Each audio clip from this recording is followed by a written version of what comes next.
رسالت معاب صلی اللہ علیہ وسلم میں درود پاک کا ہدیہ پیش کریں۔ اللہم صلی علی سیدنا و مولانا محمد معدن الجود والکرم وآلہ واصحابہ الکرام وابنہ الکریم وبارک وسلم صلاة دائمتا سرمدا ابدا۔ رب ذوالجلال قرآن عظیم میں یوں ارشاد فرماتا ہے، اے رسول کیا آپ نے نہیں دیکھا ان لوگوں کو جنہوں نے اپنی خواہشات کو اپنا خدا بنا لیا ہے، اپنی خواہشات کو اپنا معبود بنا لیا ہے، جو وہ چاہتے ہیں اسی کے پیچھے بھاگتے ہیں، اس کی عبادت کرتے ہیں۔ اور اللہ تعالیٰ فرماتا ہے، اے نبی کیا آپ ایسوں کی سفارش کریں گے اور ایسوں کے آپ وکیل بنیں گے جو اپنے خواہشات کے پجاری ہیں؟ اور اللہ فرماتا ہے ان میں سے تو اکثر ایسے ہیں کہ انہیں عقل نہیں ہے، وہ جانوروں سے بھی بدتر ہیں، جو اپنے خواہشات کے پیچھے بھاگ رہے ہیں۔ شیخ اعظم سیدنا محی الدین ابن عربی رحمۃ اللہ تعالی علیہ، ان کی کئی چیزیں لوگوں میں ایسی بھی مشہور تھی کہ شیخ محی الدین ابن عربی ایسے ایسے الفاظ بول جاتے ہیں جو شریعت میں ہوتے نہیں ہیں۔ بہت سارے مسائل ان کے ہیں، لیکن ایک بار شیخ محی الدین ابن عربی بیٹھے ہوئے تھے، کرسی پر ہیں، سامنے مریدین بھی ہیں، بہت سارے ملنے والے لوگ بھی آئے ہوئے ہیں۔ اسی اثنا میں انہوں نے ایک جملہ ایسا کہا، واقعی اگر آپ کے سامنے بھی ایسی بات آئے تو آپ بپھر جائیں۔ شیخ محی الدین ابن عربی کہتے ہیں، اے لوگوں جو تم سب یہاں میرے پاس بیٹھے ہو، تمہارا خدا میرے پاؤں کے نیچے ہوتا ہے، تمہارا خدا میرے قدموں کے نیچے ہوتا ہے۔ سب ظاہر سی بات ہے، جیسے ایسا جملہ سنا تو اٹھ کر کے لوگ بھاگنا شروع ہو گئے کہ آدمی کافر ہو گیا۔ شیخ اعظم ہیں یہ حضرت محی الدین ابن عربی، جن کی بہت ساری کتابیں ہیں، تصوف میں آپ کا ایک بہت بڑا باب ہے۔ لوگ اٹھ کر کے ادھر سے ادھر چلنے لگ گئے کہ ایسے ایسے جملے بول رہے ہیں، یہ محی الدین ابن عربی کو ہو کیا گیا؟ خدا پیروں کے نیچے ہوگا؟ کفریہ جملہ ہے۔ سب تو چلے گئے، دو باقی رہ گئے جو مخصوص مریدین میں سے تھے۔ انہوں نے کہا کہ حضور جو جملے سنے ہم کو بھی کانوں پر یہ وزن لگ رہے ہیں، لیکن کیوں کہا آپ نے ایسا؟ اس کا کچھ معنی ہے؟ آپ جیسے عظیم المرتبت بزرگ سے ایسا جملہ کیسے ممکن ہے؟ انہوں نے فرمایا کہ ان سب کو بھی تو یہ پوچھنا چاہیے تھا میرے بولنے کا مطلب کیا ہے۔ فوراً بدگمانی کیا اور بھاگ گئے۔ تم دو باقی رہ گئے، میں بتاتا ہوں کہ میں نے یہ جملہ کیوں کہا تھا۔ تو کرسی پر بیٹھے تھے اور چٹائی نیچے بچھی ہوئی تھی یا قالین بچھی ہوئی تھی جس پر لوگ بیٹھے ہوئے تھے۔ آپ نے اپنے ان دو مریدین سے کہا یہ چٹائی اٹھاؤ۔ چٹائی اٹھائی تو دیکھا وہاں پر سونے کے چاندی کے سب سکے رکھے ہوئے تھے جو شیخ محی الدین ابن عربی کے پیروں کے نیچے تھے۔ کہا وہ جتنے آئے تھے وہ اسی کی عبادت کرتے تھے، اس لیے میں نے کہا کہ تمہارا خدا میرے پاؤں کے نیچے ہوتا ہے۔ وہ خواہشات کے پجاری ہیں، میں نے اللہ نہیں کہا۔ اللہ رب العزت وہ قادر مطلق ہے، میں نے کہا جس کی تم عبادت کرتے ہو، جس کو تم خدا بنائے رکھے ہو، وہ میرے پیروں کے نیچے ہوتا ہے۔ اور حقیقت ہے میرے عزیزوں، جنہوں نے خواہشات کے پیچھے بھاگنا شروع کیا، در حقیقت وہ اپنا خدا بنا چکے ہیں ان کو۔ کیا ایسا نہیں ہوتا ہے کہ جو بندہ ضدی طبیعت کا ہوتا ہے، چاہ لیتا ہے کہ یہ مجھے چاہیے تو چاہیے، یہ مجھے چاہیے تو چاہیے، یہ جو ضد ہے اپنی خواہش کو پوری کرنا، یہاں پر کہا گیا ہے کہ وہ اپنی خواہش کی عبادت کر رہا ہے، اس کے پیچھے بھاگ رہا ہے۔ اسی لیے اللہ کے نبی صلی اللہ تعالیٰ علیہ وسلم کی ایک حدیث میں آپ کو سناؤں۔ حضور اکرم صلی اللہ علیہ وسلم ارشاد فرماتے ہیں، لا یؤمن احدکم حتی یکون ہواہ تبعا لما جئت بہ، تم اس وقت تک پورے مومن نہیں ہو سکتے جب تک کہ اپنی خواہشات کو میری مرضی کے مطابق نہیں بنا دو گے۔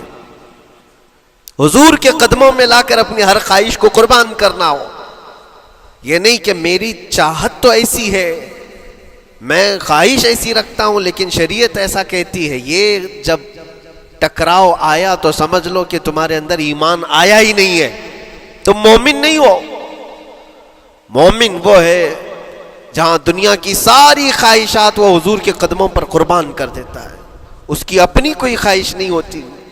اسی لیے میں اکثر یہ کہتا ہوں ان نوجوانوں سے جن کو کچھ نصیحت کی جائے تو وہ کہتے ہیں کہ مولانا ہماری لائف ہے, ہمیں انجوائے کرنے دی جائے. یہ ابھی تو ہماری لائف ہے, ہماری اپنی لائف کو ہمیں انجوائے کرنے دیا جائے. نادان, کس نے کہا کہ تیری اپنی لائف ہے؟ تیری لائف ہے کہاں؟ زندگی یہ نہیں کسی کی کسی کے لیے, زندگی ہے نبی کی نبی کے لیے. اور نہ سمجھ مرتے ہیں زندگی کے لیے, ارے جینا مرنا ہے سب کچھ نبی کے لیے. جو خواہشات کو لا کر کے حضور کے قدموں پر رکھ دیتا ہے تو پھر وہ کہتا ہے میرے عزیزو, وہ پھر آ کر کے یہ کہتا ہے اپنی خواہشات, اپنی طبیعت جہاں سب مر جاتی آدمی کی, اس کی اپنی کچھ نہیں ہوتی, تب اس مومن کی زبان سے یہ نکلتا ہے یا رسول اللہ زمین و زمان تمہارے لیے, مکین و مکان تمہارے لیے, چنین و چنا تمہارے لیے, بنے تو جہاں تمہارے لیے, ہم آئے یہاں تمہارے لیے, اٹھے بھی وہاں حضور کے لیے. اس کا اپنا کچھ نہیں ہوتا, اپنی خواہش ہوگی تو میں کرتا رہے گا, اور جتنی خواہشات کے پیچھے بھاگتا رہے گا دنیا اس کا پیچھا کبھی نہیں چھوڑتی, اور نہ ہی دنیا اس کو کبھی سیراب ہونے دے گی, کبھی پیٹ بھرنے دے گی ہی نہیں. وہ بھوکا ہی رہے گا, وہ پیاسا ہی رہے گا جو دنیا کے پیچھے بھاگتا ہے. ایک مرتبہ سیدنا عبداللہ ابن مسعود رضی اللہ تعالیٰ عنہ غمگین بیٹھے ہوئے تھے, کسی بات کا غم ہوگا. نبی پاک صلی اللہ تعالیٰ علیہ وسلم کا گزر ہو رہا تھا, آپ نے دیکھا, حضرت عبداللہ ابن مسعود سے پوچھا کہ غم کیوں ہے, تو آپ خاموش رہے. تو اللہ کے نبی صلی اللہ علیہ وسلم نے ایک جملہ فرمایا جو آج ہم سب کے لیے سبق ہے میرے عزیزوں. فرماتے ہیں لا تکثر ہمک ما یقدر یکن, اپنے غم کو زیادہ مت بڑھا, جتنا لکھا ہے اتنا مل کے رہے گا. وما ترزق یأتک, جتنا اللہ نے رزق لکھا ہے وہ آ کر رہے گا, وہ تیرے پاس آ جائے گا. غم کب بڑھتے ہیں انسانوں کے؟ ہمارے اندر جو ٹینشن جس کو آپ کہہ رہے ہو, فرسٹریشن کہہ رہے ہو, یہ سب چیزیں انسان کی زندگی میں کب آتی ہیں؟ جب یہ اپنی لو اور اپنی خواہشات دنیا سے لگاتا ہے. خالق سے اگر لگاتا ہے تو پھر اس کے غم نہیں بڑھتے, بلکہ غموں کا مداوا ہے. اسی لیے بزرگوں نے فرمایا کہ اگر ٹینشن فری جینا چاہتے ہو تو انسانوں سے امیدیں کم کر لو, اللہ کی ذات سے یقین بڑھا لو, اس کی ذات سے یقین بڑھاؤ. ہم نے دیکھا ہے اپنی زندگی میں جس سے ہم ملتے رہے, جس سے کچھ خواہشیں رکھتے رہے, یا جس کے متعلق کچھ امیدیں وابستہ کر رکھی, یہاں امیدیں ٹوٹ جاتی ہیں, پھر انسان کا غم بڑھتا ہے, انسان مغموم ہو جاتا ہے. اللہ کی ذات سے جو وابستہ ہوا اور وہاں جو آس لگایا وہ ہر دن بشاشت کے ساتھ جیتا ہے, یقین کے ساتھ جیتا ہے. اسی لیے میرے عزیزوں, یہاں جس نے بھی اپنے خواہشات کو دنیا کے ساتھ لگایا ہے اسے کم کرنا ہے. لا تکثر ہمک ما یقدر یکن, اللہ کے نبی فرماتے ہیں اپنے غموں کو زیادہ مت کر, جتنا لکھا ہے اتنا تجھے مل کر رہے گا. اس دار فانی میں, اس عمل کی دنیا میں ہم نے اپنے بہت ساری چیزیں پھیلا رکھی ہیں. ایک چیز میں آپ کو بتاؤں کہ کبھی کبھار میں دیکھتا ہوں موبائل کو, اب سب کے ہاتھوں میں موبائل ہے, اور کبھی کبھار یہ اسٹک بھی ہوتا ہے. اچھی کمپنیوں کے موبائل بھی اسٹک ہو جاتے ہیں, یا تو کبھی بہت زیادہ بیٹری گرم ہو جاتی ہے اور موبائل بھی گرم ہونے لگتا ہے. پھر اس کا حل کیا ہے؟ ایکسپرٹ سے پوچھتے ہیں موبائل کبھی ہینگ ہو رہا ہے یا کبھی بہت بیٹری گرم ہو رہی ہے, اس کے ریزن کیا ہے؟ تو وہ ایکسپرٹ یہی بتاتے ہیں کہ اس کے اوپر اوور لوڈ ہو سکتا ہے, بہت زیادہ اس میں ڈیٹا جمع ہو چکا ہے اور پھر بیک گراؤنڈ میں ایکٹیو ہے بہت زیادہ, جس کی وجہ سے بیٹری ہارمفل ہے, بہت زیادہ گرم ہو جاتی ہے. یا تو پھر ایک ساتھ کئی چیزیں اس کے اندر ڈال دی جاتی ہیں تو اس کا پروسیس کم ہو جاتا ہے، سٹک ہو جاتی ہے. یہ تو موبائل ہے جو تمہیں سکھا رہا ہے. یہی چیز ہے دنیا کے ہمارے اس لائف میں، ہماری زندگی میں بہت زیادہ چیزیں اگر دماغ میں آ جاتی ہیں تو پھر دماغ گرم بھی ہو جاتا ہے اور سٹک بھی ہوتا ہے، ہر چیز سوچنے سے بھی عاری ہو جاتا ہے، صحیح طریقے کے فیصلے نہیں لے پاتا. اچھا نقصان کیا ہے اس کا؟ سیم ہم نے موبائل ایکسپرٹ سے بھی پوچھا. جب موبائل بہت زیادہ گرم ہونے لگے یا سٹک ہونے لگے تو اس کو کیا کرنا چاہیے؟ تو ایکسپرٹس بتاتے ہیں کہ اس کے ریڈیشن بہت زیادہ ہوتے ہیں اس وقت اور یہ نقصان پہنچا سکتا ہے. جو استعمال کر رہا ہے اس کے دماغ پر بھی اثر کرے گا، آس پاس کے لوگوں پر بھی اثر کرے گا. ایک موبائل کے اوپر اگر زیادہ لوڈ آ جائے تو اس کے ریڈیشن آس پاس سب کو خراب کرتے ہیں. یہی حال انسان کی زندگی کا ہے. تمہارے دماغ کے اوپر اگر غم زیادہ بیٹھ گئے اور بہت زیادہ دماغ حاوی ہو گیا تو خود کا تو نقصان کرو گی ہی، آس پاس جتنے ہیں سب کا نقصان کرو گے. تمہاری وجہ سے تمہارے ماں باپ بھی پریشان، تمہاری اولاد، تمہارے بیوی بچے سب اس پہ ان سب چیزوں میں ملوث ہو جاتے ہیں. اب اس کا علاج کیا ہے؟ کہا گیا موبائل کو آف کر دو، ڈیٹا کم کر دو، اس کے اندر سے کچھ چیزیں ڈیلیٹ کر دو، پھر یہ اپنے نارمل حالت میں آ جائے گا. سیم آپ کے لیے بھی ہے. دماغ میں دنیا کے بہت سارے فطور بھرے ہو تو تھوڑی چیزیں ڈیلیٹ کر دو، تھوڑے دنوں کے لیے اپنی اس ایکٹیو لائف کو روک دو اور آ جاؤ اللہ کی بارگاہ میں اور آنکھ بند کر کے اس کی طرف لو لگاؤ. اس لیے کہ ہماری بیٹری جو چارج ہوگی وہ خالق کائنات سے ہی ہوگی، بنانے والا ہی بہتر جانتا ہے اس کی زندگی کس چیز سے چلتی ہے. اور اسی لیے کہا ہے، امام غزالی رحمۃ اللہ تعالی علیہ فرماتے ہیں جو بندہ اللہ کے ذکر سے کئی دن تک غافل ہوتا ہے تو مردہ لاش ہے جو چل رہا ہے، بازاروں میں جو چل پھر رہا ہے، ذکر الہی نہیں کرتا تو اس کی روح ختم ہونے کے قریب آئی ہے، یہ زندہ لاش ہے. یہاں زمانے ہو گئے، مہینوں بیت گئے، برسوں ہو جاتے ہیں. کتنے دن ایسے ہیں آپ نے اللہ کے ذکر کے لیے الگ سے وقت نکالا ہو؟ کہاں ہے وقت؟ نماز بھی ایسے پڑھ کر کے بھاگ جاتے ہیں جیسے لگتا ہے کہ کوئی چیز ہمارے اوپر سوار تھی، جلدی سے ہٹا دی اور بھاگ گیا. نہیں میرے عزیزوں، ہماری روح جب بیمار ہوتی ہے، ہماری روح کو جب بھوک لگتی ہے تو اللہ کے ذکر سے اس کا علاج بھی ہوتا ہے اور اس کو رزق بھی ملتا ہے. لیکن ہم رزق دیتے ہی نہیں. کبھی آپ نے دیکھا ہماری باڈی کو، صبح ناشتہ نہ کرو، دوپہر میں کھانا نہ کھاؤ تو شام تک ہمارا جسم ہچکولے لینے لگتا ہے، چکر آنے لگ جاتے ہیں. کیوں؟ جسم 2 وقت کے کھانے کو چھوڑنا برداشت نہیں کر پاتا، کمزوری آ جاتی ہے، جسم کو بھوک لگتی ہے، ہمیں کھانا دینا اسے ضروری ہے. اسی طرح اللہ نے ہماری جو روح بنایا ہے، روح کو بھی رزق کی ضرورت ہے. اور روح کا رزق کیا ہے؟ روح کا کھانا پینا کیا ہے؟ کاجو بادام میوے پستے کھا کر کے روح کو طاقتور نہیں بنا سکتے. فرمایا گیا روح کی غذا اللہ کا ذکر ہے. جب بندہ اللہ کا ذکر کرتا ہے تو اس کی روح کو طاقت ملتی ہے اور روح کمزور نہیں رہتی، طاقتور بن جاتی ہے.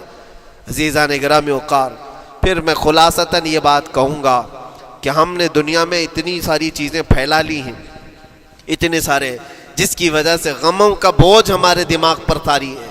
اور ایک وقت وہ آئے گا جب ساری چیزیں چھوڑ کر کے فوراً بھاگنا پڑے گا، نکلنا پڑے گا. کچھ لوگوں کے متعلق کہا گیا ہے کہ روح نکلنے کے وقت اس کو بہت تکلیف ہوتی ہے. سب کے لیے نہیں، کچھ ایسے لوگ ہیں جن کی روح نکلنے کے وقت درد زیادہ ہوتا ہے، تکلیف زیادہ ہوتی ہے مرنے کے وقت. پوچھا گیا کیوں؟ کہا کہ یہ روح جو ہے اس کی ساری بنائی ہوئی چیزوں میں اٹکی ہوئی ہے، اس کی اولاد میں بھی ہے، اس کے مال میں بھی لگی ہوئی ہے، اس کے گھر میں بھی لگی ہوئی ہے، اس کے جائیداد میں بھی لگی ہوئی ہے. روح جب نکل رہی ہوتی ہے ان سب چیزوں سے بھی نکل رہی ہے. جہاں جہاں اس کی خواہشات لگی ہوئی تھی سب جگہ سے کھینچا جا رہا ہے تو درد بڑھتا چلا جاتا ہے، تکلیف بڑھتی چلی جاتی ہے. اور پھر وہ جب دیکھ رہا ہوتا ہے خالی ہاتھ جا رہا ہو، تکلیف زیادہ ہوتی. اسی لیے میرے عزیز و اللہ کے نبی صلی اللہ تعالیٰ علیہ وسلم کا جب آخری وقت آیا، آپ کے وصال کا وقت آیا، حضور نے اپنی بیویوں کو بلایا، ازواج مطہرات کو بلایا اور پوچھا کہ کس کے پاس کتنا سونا ہے، کتنا زیور ہے. ازواج مطہرات نے کہا میرے پاس اتنا ہے، ان کے پاس اتنا ہے. سب نے اپنے چاندی سونے کے زیورات لا کر پیش کر دیا۔ حضور پاک صلی اللہ علیہ وسلم نے فرمایا، اے میری بیویوں، اے میری ازواج، اگر تم چاہو تو یہ سب اللہ کی راہ میں خیرات کر دو، اللہ کی راہ میں اس کو وقف کر دو، خیرات کر دو۔ بیویوں نے پوچھا، یا رسول اللہ صلی اللہ علیہ وسلم، کیا آج سے سونا چاندی پہننا حرام ہو گیا ہے؟ کیا ہمارے لیے ناجائز ہو گیا ہے؟ نبی پاک صلی اللہ علیہ وسلم نے فرمایا، نہیں، زینت تو تمہارے ہی لیے ہے، سونا اور چاندی تمہارے لیے ہے، حرام نہیں ہے، ناجائز نہیں ہے، لیکن میں دیکھ رہا ہوں میری زندگی کا آخری وقت آ گیا، میں رب ذوالجلال کی بارگاہ میں جانے والا ہوں، میں یہ چاہتا ہوں کہ اس حال میں دنیا سے جاؤں کہ میرے گھر میں سونا چاندی کا کوئی ٹکڑا پڑا ہوا نہ ہو اور اللہ کی بارگاہ میں فقیر اٹھایا جاؤ۔ یہ نبی پاک صلی اللہ تعالیٰ علیہ وسلم کی خواہش ہے کہ میں اللہ کی بارگاہ میں اس حال میں جاؤں کہ میرے گھر میں کوئی چیز رکھی ہوئی نہ ہو، سونا اور چاندی، مال و دولت۔ کیونکہ میرے عزیزوں، اسی سے اندازہ کرو، انسان اپنی خواہشات میں اتنا گھر جاتا ہے کہ اس سے نکلنا اس کے لیے مشکل ہوتا ہے، اور روح نکلنے کے وقت یہی تو تکلیف ہوتی ہے کہ کہاں کہاں کیا کیا بنایا تھا، کتنا جمع کیا تھا، حساب کرتے کرتے اس کی روح نکل جاتی ہے۔ ہم نے دیکھا ہے، میں اپنا ایک تجربہ بتاتا ہوں۔ عمرہ سے ہم واپس آ رہے تھے، 40 لوگوں کا قافلہ تھا، ایئرپورٹ پر پہنچے، بہت تاخیر ہو چکی تھی اور فلائٹ کا وقت بہت کم رہ گیا تھا، اور حاجی لوگ ماشاءاللہ جاتے ہیں تو خوب بھر بھر کر کے سامان بھی لیتے ہیں، کیا کیا سامان تھے سب کے پاس، اور ہمارا بار بار جانا آنا ہوتا ہے، میں کبھی کوئی زیادہ چیزیں رکھتا نہیں۔ ہم تو آگے نکلے، گروپ پورا تھا اور سارے لوگ سامان لے کر کھڑے تھے، وقت گزرتا گیا، فلائٹ جہاں چیک ان ہو رہا تھا سامان، انہوں نے کہا کہ 25 کلو سے زیادہ کا الاؤڈ نہیں ہے، اور یہاں 40 کلو لے کر بیٹھے ہوئے تھے۔ میرا تو تھوڑا سا لے لے، تیرا تو تھوڑا سا لے لے، ایک دوسرے کو پیش کر رہے ہیں۔ 3-4 لوگوں نے تو مجھے پکڑایا کہ آپ کے پاس سامان کم ہے مفتی صاحب، آپ تھوڑا سا ہمارا لے لو، جس کا لے سکتے تھے لے لیا۔ پھر اس کے بعد 1 گھنٹے سے کم ٹائم بچا تھا، انہوں نے کاؤنٹر کلوز کر دیا۔ میں نے دیکھا 20 سے 25 حاجی ایسے ہیں جن کا سامان بکھرا ہوا ہے، اور کیا لے جا سکتے ہیں ہاتھ میں، وہ بھی 7 کلو 8 کلو اتنا ہی تھا۔ ان کی خواہشات میں دیکھ رہا تھا، کوئی مسلح اٹھاتا ہے، کوئی کھجور اٹھاتا ہے، کوئی کہتا ہے نہیں میرے بچوں کے لیے کھلونے لیا تھا اس کو لے لیتا ہوں، وہ لے لو تو مسلح چھوڑنا پڑتا ہے، یہ لے لو تو کھجور چھوڑنا پڑ جاتا ہے، کسی نہ کسی طرح سے۔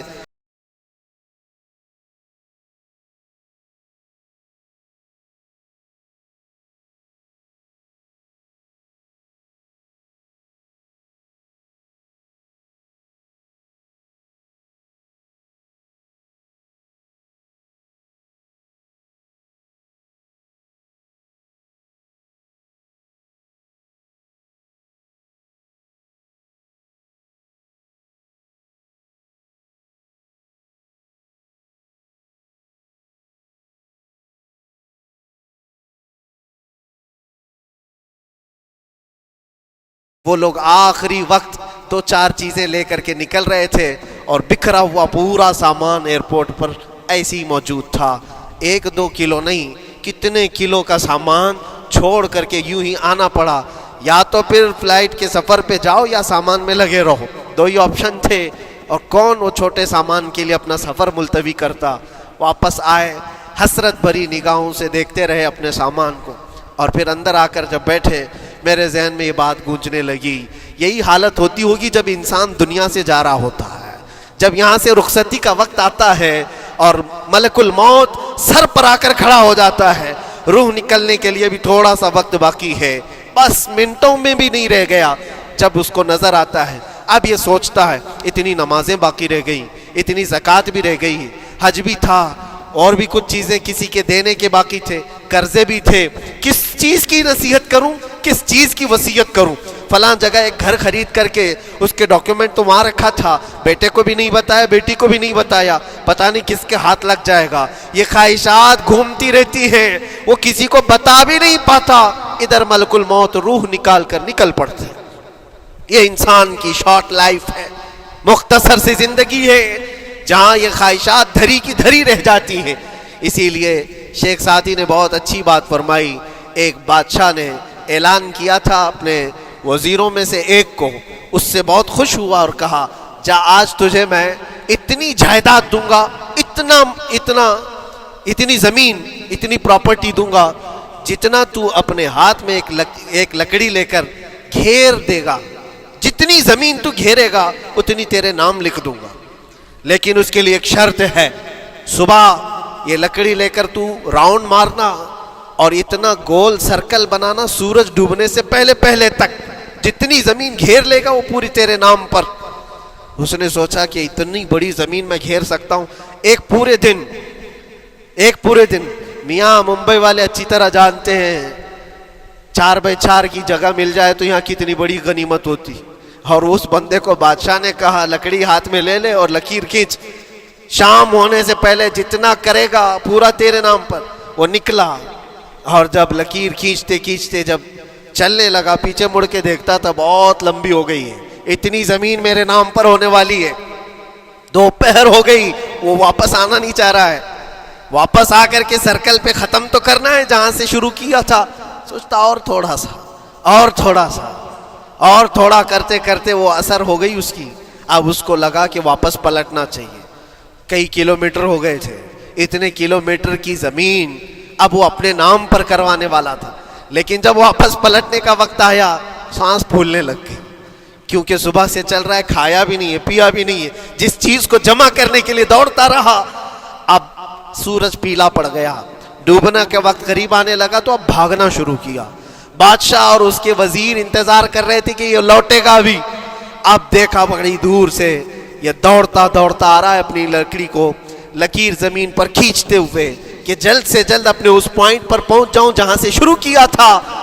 سانس پھولنے لگ گئی، دوڑتے ہانپنے لگ گیا، سورج ڈوبنے کے قریب آ گیا، آخری کرنیں باقی تھی اور اس کا پوائنٹ بھی قریب آ گیا تھا۔ دوڑتے کسی طرح سورج غروب ہونے سے پہلے پہنچ گیا وہاں پر، لیکن کثرت سے بھاگنے کی وجہ سے ٹھوکر کھا کر کے گر گیا اور اپنے اس پوائنٹ پر لکڑی لا کر کے جمع کر دیا۔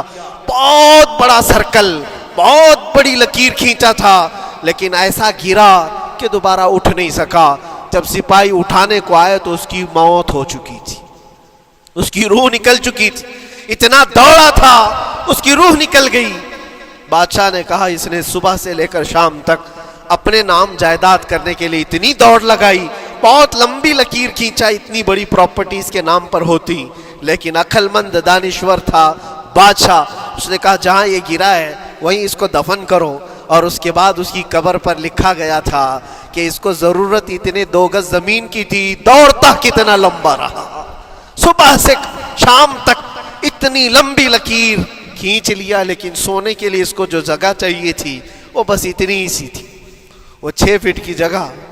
عزیزان گرامی، یہ ایک زندگی کے کسی کا حادثہ ہو سکتا ہے، لیکن میں نے دیکھا ہے کہ تقریباً سب کی لائف میں یہی ہے، ہم اپنی خواہشات کے پیچھے اتنی تیز دوڑتے رہتے ہیں، لیکن جس چیز کی ہمیں ضرورت ہے اس کی طرف ایک بار بھی نظر نہیں کرتے۔ کون سی چیز ہے جس کی ہمیں ضرورت ہے؟ وہ ہمیشہ کی زندگی آخرت کے لیے جو چیز چاہیے وہ اللہ کا ذکر ہے، وہ رب ذوالجلال کی ذات پر یقین اور توکل ہے۔ آج اللہ نے صحت و سلامتی کے ساتھ زندگی دی ہے تو وقت نکالو اور بارگاہ رب العزت میں آ جاؤ۔ میرے عزیزوں، آخری بات عرض کرتا ہوں، خواہشات جہاں ختم ہونی چاہیے وہ کیسی ہے، وہ کیسے ہے؟ اللہ کے نبی صلی اللہ تعالیٰ علیہ وسلم مجلس میں بیٹھے، ایک صحابی کا مسئلہ تھا، ایک صحابی کا مسئلہ ایسا تھا کہ وہ صبح جلدی دوڑ کر کے چلے جاتے تھے۔ صحابہ نے ان کی شکایت کی کہ یہ فجر میں اتنی جلدی چلے جاتے ہیں کہ کسی سے ملتے ہی نہیں۔ حضور نے پوچھا کہ وجہ کیا ہے؟ ان سے پوچھا گیا تو انہوں نے کہا یا رسول اللہ صلی اللہ علیہ وسلم، میرا گھر ایک یہودی کے گھر سے لگا ہوا ہے، اور یہودی کے گھر پہ ایک کھجور کا درخت ہے جس کی شاخیں میری آنگن میں بھی آتی ہیں، اور پکی کھجوریں صبح صبح میرے آنگن میں گر جاتی ہیں، میں اس لیے جلدی دوڑ کر کے جاتا ہوں، میرے بچے اٹھنے سے پہلے وہ کھجوریں جمع کر کے میں اس یہودی کو دے دوں کہ کہیں انجانے میں میرا کوئی بچہ وہ کھجور کھانا لے، ہمارے لیے وہ حلال نہیں ہے۔ یہ صحابی رسول کا عمل تھا۔ اللہ کے نبی صلی اللہ علیہ وسلم نے فرمایا اپنے بچوں کو حلال کھلانے کے لیے اتنی فکر۔ عزیزان گرامی وقار، اب سنیے، یہ تو حالات ایسے ہو گئے، یہاں بڑے بڑے درخت ہی نگل گئے، کھجور تو چھوڑے، ڈکار بھی نہیں، حرام چیزوں کے اوپر تو کئی لوگوں کی زندگی آباد۔ خیر، حضور پاک صلی اللہ علیہ وسلم نے ان کا مسئلہ دیکھ کر کے، ان کی تکلیف کو دیکھ کر کے اپنے صحابہ میں اعلان کیا، کوئی ہے جو اس یہودی کا درخت خرید کر کے میرے اس صحابی کو دے دے، میں اسے جنت میں پورا باغیچہ عطا کروں، جنت میں پورا باغ اسے عطا کروں۔ صحابہ، ظاہر سی بات ہے، ایک بار حضور نے فرمایا تو پھر اس کو حاصل کرنے کے لیے ایسی دوڑ لگتی تھی، سب گئے، میں حاصل کر لوں، میں حاصل کر لوں۔ اب اس یہودی کو منانا تھا کہ تو ایک درخت جو ہے اپنے پڑوسی کو بیچ دے، آنگن میں اس کے ہے، بیچ دے۔ اب اس کو لگا کہ ان لوگوں کی ضرورت ہے، مجبوری ہے، تو وہ بھی اکڑ کر بیٹھا کہ مجھے بیچنا نہیں، مجھے دینا نہیں۔ اب سنیے میرے عزیزوں، مدینے میں ایک صحابی ہیں ابو دحداح، اللہ اکبر، کبھی میں پڑھتا ہوں تو حیرت ہوتی ہے۔ ابو دحداح مدینے کے اس صحابی کا نام ہے جن کا باغیچہ پورے مدینے میں سب سے مشہور ہے، ان کی کھجوریں سب سے مہنگی کھجوریں، اوالی مدینہ آج بھی مشہور ہے، جہاں کی اجوا کھجوریں بہت پسند کی جاتی ہیں۔ ابو دحداح کا باغیچہ بنا ہوا تھا، بڑا خوبصورت تھا، لوگ مثال دیتے تھے، تعریفیں کیا کرتے تھے، ابو دحداح کا باغیچہ مدینے میں سب سے قیمتی باغیچہ ہے۔ ابو دحداح حضور کی بارگاہ میں آتے ہیں، کہتے ہیں یا رسول اللہ صلی اللہ علیہ وسلم، اگر میں اس ایک درخت کو خرید کر کے وقف کر دوں تو کیا میرے آقا مجھے بھی ملے گا جنت میں؟ اللہ کے نبی نے فرمایا جو میں نے وعدہ کیا ہے وہ تجھے بھی عطا کیا جائے گا۔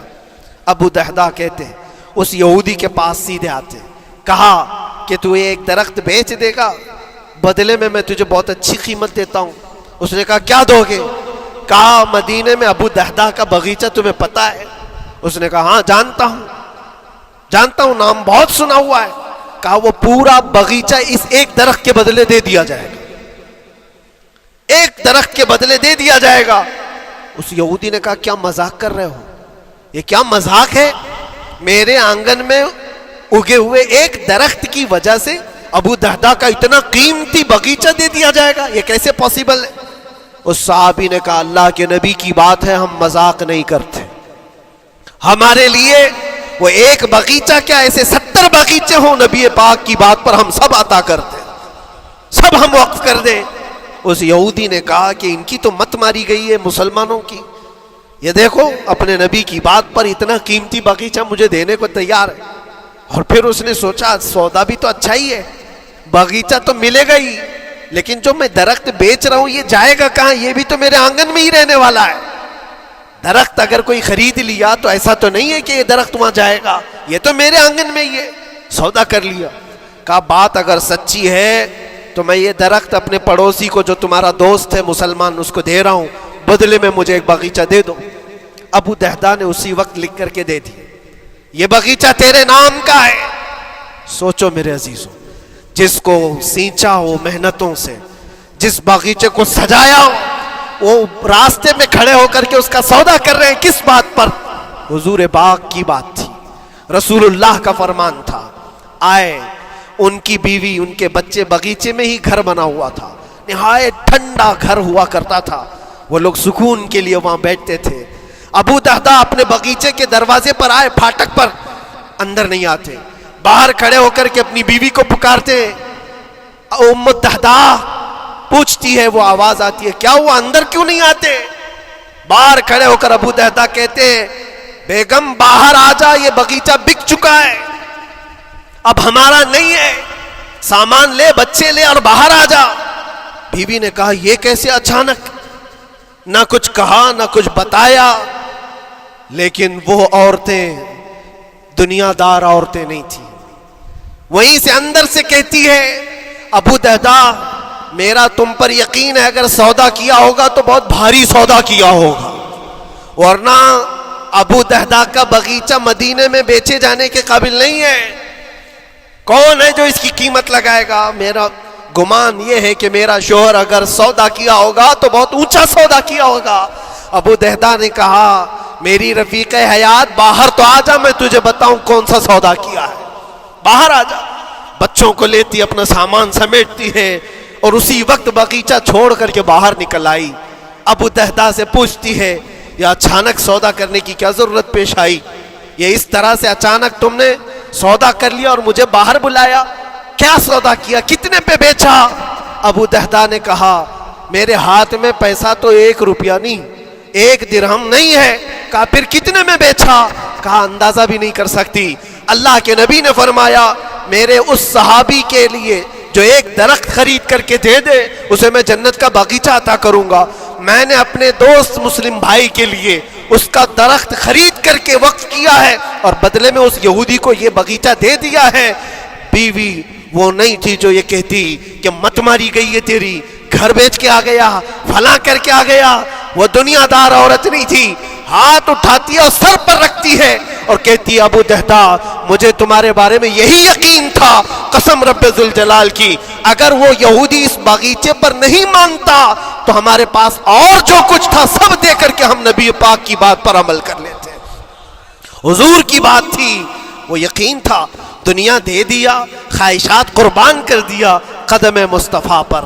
اسی لیے اقبال نے کہا ہے کہ جو کچھ بھی ہمارے پاس ہے وہ نام مصطفیٰ سے ہے، آبرو ماز نام مصطفیٰ، ہم سب کی عزت و آبرو مصطفیٰ کے نام سے ہے۔ وہاں اپنی خواہشات قربان کر دو، ختم کر دو، اپنے اندر کی جتنی چیزیں ہیں حضور نے فرمایا تو اس کے بعد اپنی طبیعت نہیں، اپنی خواہش نہیں۔ تم اپنے گھر پر سوچتے بیٹھے رہو گے کہ میرا گھر کیسے، میری بیوی کیا بول رہی ہے، میرا باپ کیا بول رہا ہے، میری ماں کیا بول رہی ہے؟ نہیں، وہ صحابہ کی زندگی یہ تھی، دنیا کیا بول رہی ہے اس سے ہمیں مطلب نہیں، میرے مصطفیٰ کیا فرما رہے ہیں۔ اپنی خواہشات وہاں پر۔ حضرت انس بن نزیر ایک صحابی ہیں، وہ حضور صلی اللہ تعالیٰ علیہ وسلم کے بڑے رازدار صحابی تھے، حضور ان کے گھر پر موجود ہے۔ مکہ سے ایک لیٹر آیا، جنگوں کی وہ لوگ تیاری کر رہے تھے، اور انس بن نزیر کون ہے؟ یہ ان کی بیوی جو تھی انس بن نزیر کی، اپنی بیوی سے بہت محبت کرتے تھے، بلکہ عشق کرتے تھے، عشق کرتے تھے اپنی بیوی سے، اور عشق میں ان کی شادی بھی ہے، اپنی بیوی کو بہت چاہتے تھے۔ سنو، مصطفیٰ کریم صلی اللہ علیہ وسلم انس بن نزیر کے گھر پر ہے، مکہ سے ایک قاصد آیا اور رازدارانہ طور پر ایک خط دیا، کہا مکہ والے جنگوں کی تیاری کر رہے۔ حضور نے خط کو پڑھوایا اور انس بن نزیر سے کہا انس یہ بات تیرے اور میرے بیچ میں راز ہے، کسی سے نہیں کہنا، جب تک میں نہ کہوں اس خط کا ذکر کسی سے نہ کرنا۔ انس بن نزیر نے کہا اے اللہ کے نبی آپ کا حکم، اس کے بعد میری زبان نہیں کھلے گی۔ خط کو بند کر دیا، رکھ لیا۔ حضور جب تشریف لے گئے گھر سے، ان کی بیوی، ان کی محبوبہ، ان کی رفیق حیات جس کو بہت زیادہ چاہتے تھے آئی، کہا انس رسول اللہ گھر پر آئے تھے، کچھ راز کی بات چل رہی تھی، کیا بات چل رہی تھی؟ انس بن نزیر نے کہا دیکھ میری بیگم، محبت اپنی جگہ پر، وہ میرے مصطفیٰ کا راز وہ میں نہیں شیئر کر سکتا، وہ نہیں بتا سکتا۔ بیوی ہنس کر کہتی تم نہیں بتاؤ تو کوئی بات نہیں، میں نے تو دیوار کے پیچھے سے سن لیا ہے، مکہ والے جنگوں کی تیاری کر رہے ہیں، خط آ گیا ہے۔ انس بن نزیر نے اپنی بیوی سے اتنی بات سنی، سیدھے جا کر کے گلا پکڑ لیا، گردن کو دبوچ دیا اور کہا اس وقت تک میں تیری گردن نہیں چھوڑوں گا جب تک میرے مصطفیٰ کا فرمان نہ آ جائے۔ گردن پکڑ لیا اس عورت کی جس کو سب سے زیادہ یہ چاہتے تھے، لے آئے حضور کے پاس، کہا یا رسول اللہ معاف کر دے، آپ کا راز تھا، میں نے تو نہیں بتایا، مگر میری بیوی نے دیوار کے پیچھے سے سن لیا اور اس لیے میں اس کی گردن پکڑ کر کے لایا ہوں کہ کہیں میں مجرم نہ بن جاؤں، نبی پاک کا راز افشا کرنے والا میں مجرم نہ بن جاؤں۔ آقا اگر آپ حکم فرمائیں تو میں اس کو ختم کر دوں یا اس کو طلاق دے کر کے آزاد کر دوں، آپ کے فرمان پر میں کامل عمل کر سکوں۔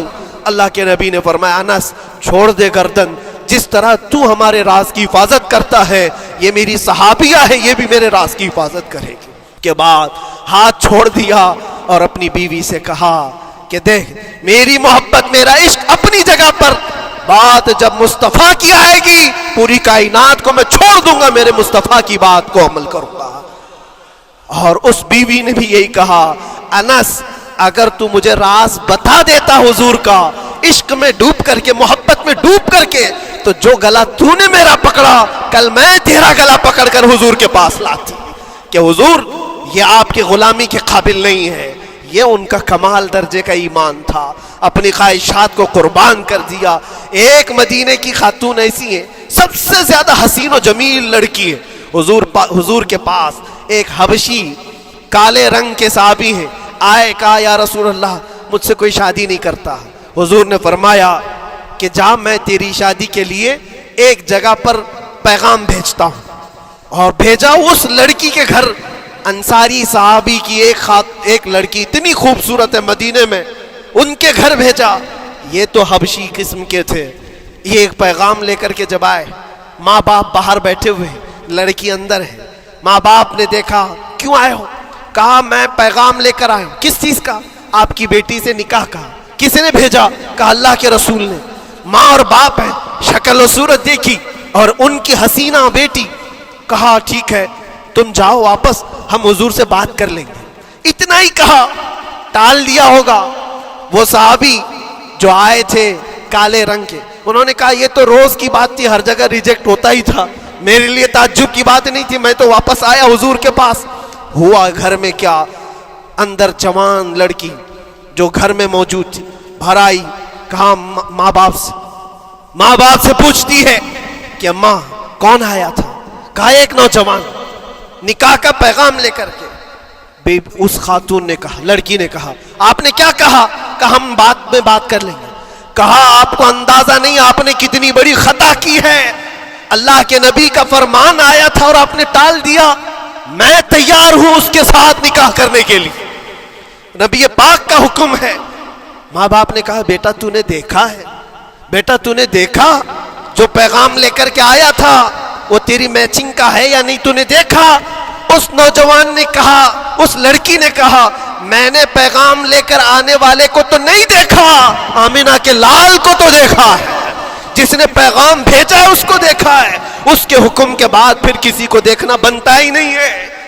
وہ دونوں ماں باپ دوڑتے ہوئے حضور کے پاس آئے, اور وہ صحابی ابھی بتا ہی رہے تھے کہ میں ریجیکٹ ہو کر کے آیا ہوں. تبھی ماں باپ بھی دوڑ کر کے آئے. کہا یا رسول اللہ خطا ہو گئی, ہم نے تاخیر کی, آپ کے حکم میں اے اللہ کے نبی ہم راضی ہیں, اپنی بیٹی کا نکاح انہی کے ساتھ کریں گے جن کا پیغام آپ نے بھیجا ہے.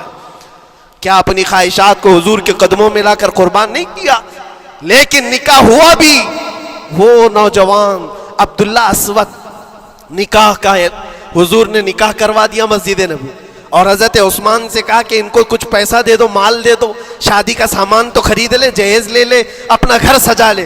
ان کو صحابہ نے پیسے دیے, غریب تھے, میں بازار میں جا کر اپنی شادی کا سامان خرید رہے تھے. شام کے وقت اعلان ہو گیا مشرکین مکہ نے مدینے پر حملہ کیا ہے, اللہ کے نبی جہاد میں نکل رہے ہیں. یہ عبداللہ اسود جن کا نکاح مسجد میں ہوا اور رات کو سہاگ رات آج تھی, آج اپنے گھر دلہن لانے والے تھے, جو گھر سجانے کے لیے سامان خریدنا تھا جا کر کے گھوڑا خرید رہے, تلوار خرید رہے, اور اس کے بعد جنگ میں استعمال ہونے والا سامان خرید رہے. سب پیسے خرچہ کر دیے جنگ کے استعمال کے, زیرہ خرید لی, وہ ٹوپی خرید لی لوہے کی, سب خرید کر کے سیدھے میدان جنگ میں آ گئے. صحابہ بھی پہچان نہیں رہے تھے, صحابہ بھی نہیں پہچان رہے تھے, وہ غریب صحابی کبھی گھوڑے پر نہیں بیٹھے, لیکن شادی کا پورا پیسہ یہ جنگ کے سامان میں لگا دیا. اور جب جنگ شروع ہوئی احد کی, میدان جنگ میں جب صحابہ لڑ رہے تھے, حضور پاک پوچھتے اپنے صحابہ سے, یہ ایک جوان ہے جو پورا چہرہ ڈھکا ہوا ہے, گھوڑے پر بیٹھا ہے, جوان مردی کے ساتھ لڑ رہا ہے, اے میرے صحابہ جانتے ہو کون ہے یہ؟ صحابہ غور سے دیکھتے اور کہتے یا رسول اللہ یہ مدینے کا نہیں لگتا, ہمارے آپس کا نہیں ہے, کہیں باہر سے آیا ہے. حضور نے فرمایا جا کے غور سے دیکھو, اس کی کالی کالی کونیوں سے میں پہچان رہا ہوں, وہ میرا عبداللہ اسود ہے. آج میں نے اس کو شادی کے لیے پیسے دیے تھے, وہ سارے پیسوں سے یہ جنگ کا سامان خرید کر کے لایا ہے. شام ہونے سے پہلے خبر آئی عبداللہ اسود کو ظالموں نے شہید کر دیا تھا, قتل کر دیا تھا, اور وہ مٹی میں گرے ہوئے تھے.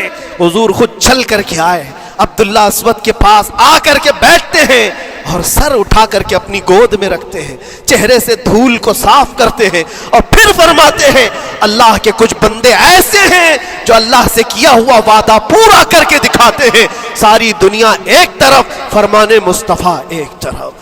میرے عزیزوں, یہ خواہشات کی قربانیاں ہیں جب جا کر کے ایمان تکمیل پاتا ہے۔ بس اخیر میں اتنا کہوں گا، ہمارا ایمان صرف اتنا ہونا ہے، انہیں جانا انہیں مانا، نہ رکھا غیر سے کام، للہ الحمد میں دنیا سے مسلمان گیا۔ اٹھو قوت عشق سے ہر پست کو بالا کر دو، دہر میں نام محمد سے اجالا کرو۔